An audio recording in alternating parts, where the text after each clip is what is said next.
L'épiphanie des sociétés étatiques. Des sociétés étatiques sous les troïques seraient-elles touchées par la grâce de la transparence? Début janvier, la Société nationale de loterie sénégalaise, l'ONAS, a révélé avoir réalisé un chiffre d'affaires inédit au terme de l'exercice 2022. Avec un objectif initial de 250 milliards de nos francs, la société a explosé tous les records, en réalisant un chiffre d'affaires estimé à peu plus de 266 milliards de FCFA, soit un dépassement de plus de 16 milliards. Une réalisation jamais enregistrée depuis la création de l'entreprise il y a 57 ans. De bons résultats à mettre évidemment sur le compte de la clientèle de l'entreprise, le personnel et évidemment sa force vente. Comme piqué au vif, la Loterie nationale de Côte d'Ivoire, l'ONACI, révèle à son tour ses performances remarquables. La direction de la société a annoncé le 12 janvier 2023 avoir réalisé un chiffre d'affaires d'environ 412 milliards de FCFA.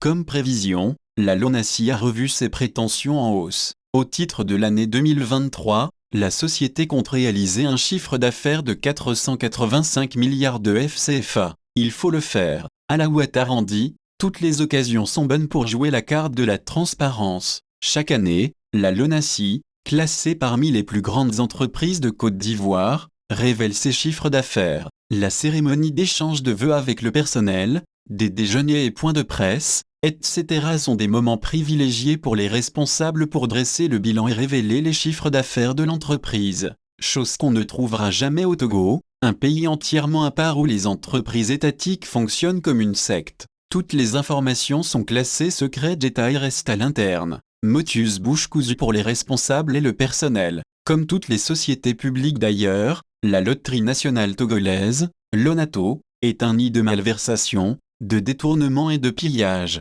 C'est pendant les campagnes électorales qu'elle fait parler sa force de frappe. Elle mobilise de folles sommes pour confectionner des gadgets griffés aux couleurs du parti présidentiel, pour des achats de conscience, etc.